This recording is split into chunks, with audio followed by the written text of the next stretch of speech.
Hey everybody, it's Master Gallengeist here, bringing you my review for Captain America Annual Issue 1. And this was a pretty decent story, giving us kind of like the background on the user of the Time Stone Overtime, Hector Batista.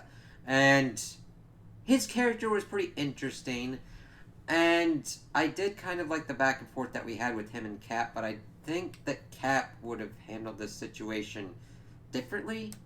Um, because it just didn't really seem like he did much to kind of talk to Hector at all to like parse out the situation and try and have a dialogue with him. Um, so we see that we're given background that he was in prison, pretty much on death row, and then like a green meteor popped up. And he of course got time powers and kind of teleported his way out of jail, and they were trying to figure out what to do from there as he's kind of just like working his way around. He even got like kind of tossed up with like Hulk, Wolverine, and Loki kind of deal, but then he kind of went dark after that until they kind of picked him up doing some odd kind of shit in and around this one area. So Hat wants to see if he's like the wrong dude at the wrong time at a place or a black hat, and he's got this kind of like get up that can be kind of villainish, and we see that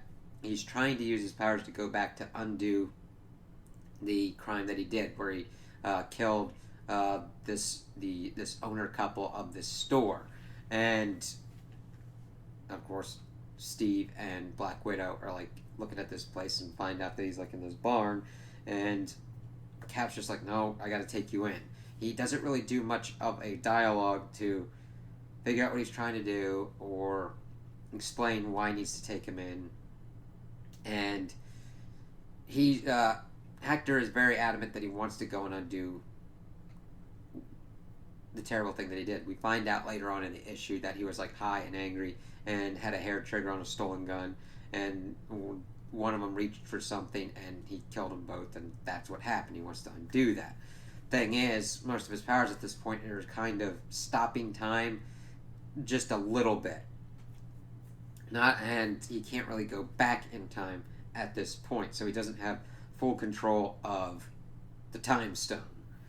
And pretty much it just gets into a chase. He's like talking to himself, monologuing, thankful that it's not Thor or Hulk, as he's trying to utilize kind of like non-lethal methods and kind of like subterfuge, like tossing this baby carriage up, and they don't know that he's like a good guy or a bad guy. So Steve of course goes after the baby carriage to make sure that it doesn't have a kid and that the kid isn't hurt.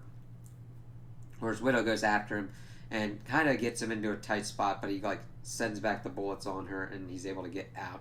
And Steve's like, well, I'm pretty angry. How about you, Black Widow? And she's like, oh, I'm angrier. You just leave here and let me take him out. And he's like, no, I don't want you to shoot him. Let's just deal with this. He's kind of like trying to lay low and get better clothes on, but Steve and Nat are able to get to him, but he's of course like saying, listen, I want to undo the mistake that I did. And like, of course, Steve's like, I've got a lifetime of mistakes, but I gotta bring you in. And I'm like, he has been doing certain things, but I just would have thought that Steve would have talked to him more, and that this kind of situation would have been worked out a little bit differently. You needed to do a little bit more work to get to the point where both sides would view each other as a really kind of bad threat, and I just don't get that here. I know that's where we're supposed to get at to see why they're both at odds with each other, but it just doesn't really get there. So he pretty much does this explosion thing that Nat and Steve have to handle with, and he's like going on. He's like, okay, that dude's on my naughty list. If he tries to get the other Infinity Stone people to do this thing, we're going to be in some trouble. That's where that part ends, and then of course we continue on with the whole Nick Fury thing that we'd seen in Iron Man Annual 1, and Steve just pretty much gives him the rundown that it's the Infinity Stones and that there are people, and that's what's going on, as we have a kind of reminiscent kind of boxing match between both of them, kind of Rocky style, but Steve's not like doing any punches, like, come on, hit me. He's like, he almost gets there, he's like, ooh, alright, yeah, this is Fury business. And that's kind of where it ends. And I didn't really have much of a problem with the art style or anything. And the action scenes were pretty well done. It's just I needed more buy-in for Steve to act this way towards Overtime, and for Overtime to kind of act his way towards Steve, because nothing that Overtime did would get Steve to that, like, he's a black hat kind of thing. He's trying to undo a mistake, and your best way to do this would be to talk him through and for him to understand that if he did this way, the repercussions of what undoing that mistake could have on the universe as a whole.